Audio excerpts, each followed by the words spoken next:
শেষ দিনে বাড়তি ভিড় ছিল ব্যাংক ও আর্থিক প্রতিষ্ঠানগুলোতে, যাদের বেশিরভাগই গিয়েছিল টাকা তুলতে। অন্যদিকে নতুন টাকার বাজারও ছিল জমজমাট। প্রতিটি 10 টাকার বান্ডিলে বাড়তি গুনতে হচ্ছে 800 টাকা পর্যন্ত। ছুটির সময় নিরাপত্তা নিশ্চিতে নেওয়া হয়েছে বাড়তি প্রস্তুতি। বৃহস্পতিবার থেকে টানা 9 দিনের ছুটিতে বন্ধ থাকবে ব্যাংক ও আর্থিক প্রতিষ্ঠান। তাই শেষ দিনে বাড়তি ভিড় ছিল প্রায় সবখানে। রাষ্ট্রায়ত্ত এই বাণিজ্যিক ব্যাংকের আঞ্চলিক কার্যালয়ের চিত্র এটি। অন্য সময় এমন দীর্ঘ লাইন না থাকলেও প্রয়োজন অনুযায়ী টাকা উত্তোলন ও জমা দিতে এসেছেন অনেকে। ওই কাউন্টারে যাওয়া হয়েছে, প্রথমে বলতেছে যে এই কাউন্টারে যান, এই কাউন্টার প্রায় শেষ, আমরা চলে আসছিলাম, আবার এই কাউন্টার আসছি, আবার পিছন থেকে আমাদের আসতে হয়েছে। ব্যাংকের প্রয়োজন অনেকেরই বেশি, টাকা তুলবে, মানুষ বাজার করবে, ঈদের বাজার করবে, শপিং করবে, এই জন্যই আজকে অনেক। ব্যাংকাররা বলছেন আজ মূলত নগদ টাকা উত্তোলনের চাহিদা ছিল বেশি।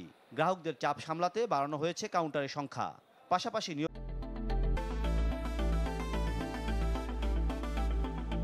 করা হয়েছে অতিরিক্ত জনবলও।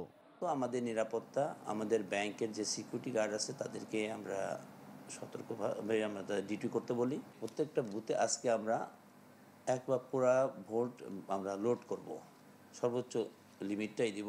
আমাদের আভ্যন্তরীণ যে নিরাপত্তা ব্যবস্থা আছে সেটা তো আছেই, তার পাশাপাশি আমাদের যে আইন শৃঙ্খলা বাহিনী আছে তাদের যে নিয়মিত টহল আছে, বা আমাদের ট্রেজারি ব্রাঞ্চগুলো, যে এই ব্রাঞ্চটা সহ যে বড় বড় শাখাগুলো, সেখানে তো আমাদের পুলিশের সবসময় একটা নিরাপত্তা থাকেই। সার্বিক মিলে আমাদের পর্যাপ্ত নিরাপত্তা ব্যবস্থা নেওয়া আছে।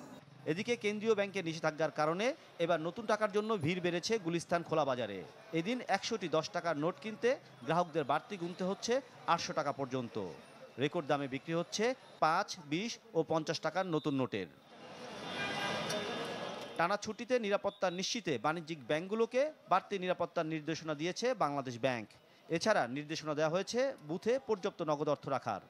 কোনো একটা বুথে যেয়ে যদি হতাশ হন, এটাকেই চরম হতাশা হিসেবে ধরার কোনো কারণ নেই, কারণ নিকটস্থ বুথেই আপনি আশানুরূপ টাকা পাবেন। নিরাপত্তার ব্যাপারে একচুলও ছাড় না।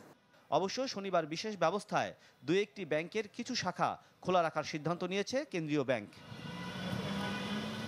মাসুম মিয়া, চ্যানেল 24, ঢাকা।